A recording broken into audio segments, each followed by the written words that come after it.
Hi, this is a quick video for someone who had a question about how to fit on the TTO1 front one-way diff on a TTO2, and I actually have some time today so I can make this quick video. Now, this TTO1 comes with these parts here, which is like, you've got 4 spacers, the bearing, the bearing spacer, and the drive cups, or the axle. So these axles are actually for the original plastic drive shaft. So they're quite large. You can see they're massive.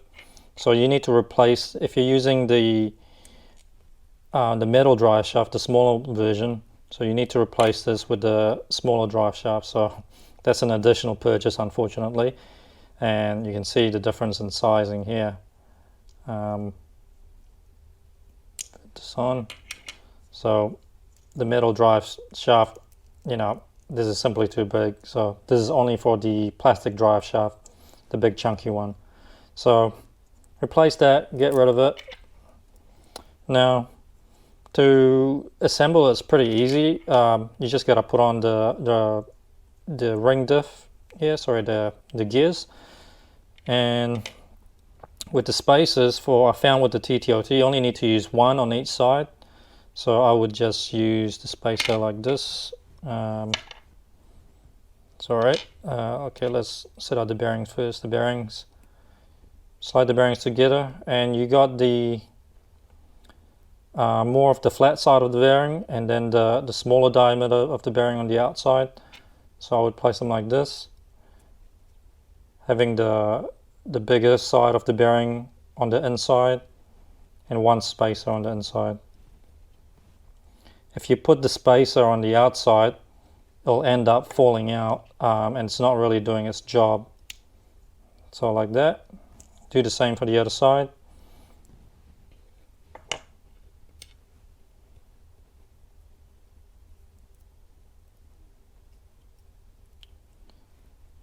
One spacer. I think you probably need to use all 4 spacers maybe for the TTO1, but I don't have a TTO1 to test. There you go. Then on top of it, make sure it should just drop in like so, and it should just work.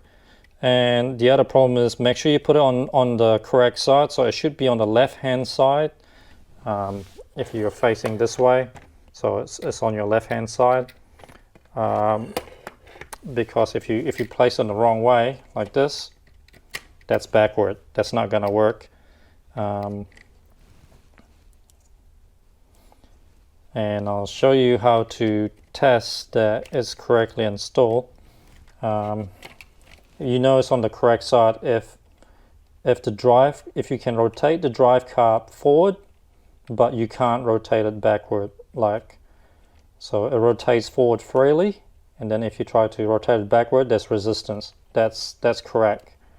You know you installed the one way correctly, and that's about it. So with the spacers, just make sure there's little play. If there's too much play, you add on another spacer. Otherwise, there's little sometimes I actually only use one spacer. I use one spacer if while I'm here.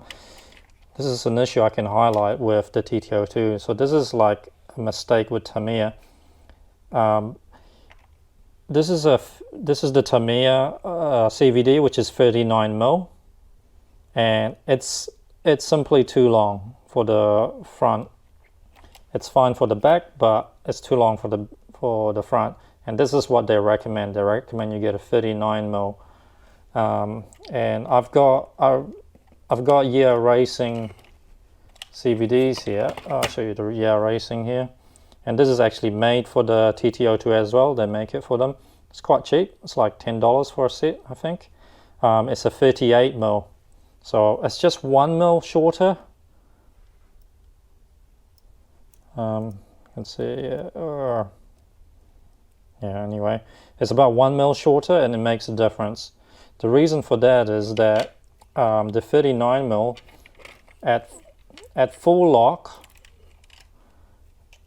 it would actually put a lot of pressure. It gets too close to the inner side of the cup, and then it will actually bind and slow it down like that. I can show you. I'll put one on each side so I can show you how the difference. So give me a second.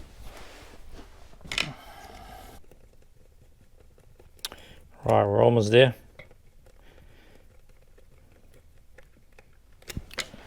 Okay, we got the cards back together. No, not sure if you can see it here, but I've got the 39 mil.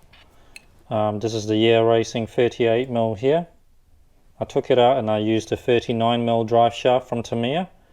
And so yeah, the first thing is, if you want to test your front ways, is fit it correctly so your wind should spin forward freely. That's exactly what you want. But when you try to spin it backward, it locks onto the diff and it will actually rotate the entire all 4 wheels here. So both sides spins forward freely, and that's what we want. So that's how you know you fitted it correctly. So regarding the binding issue, now I can prove it to you here. So this is the 39 mil. If you have this at full lock, and you notice that this won't spin freely at all.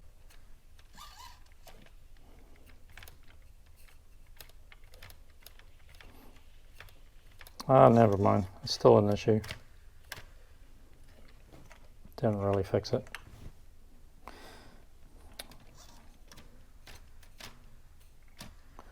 Alright, well, as long as you got the front wheel spinning forward freely and not at the back, you're all good. Cool. Thanks for watching.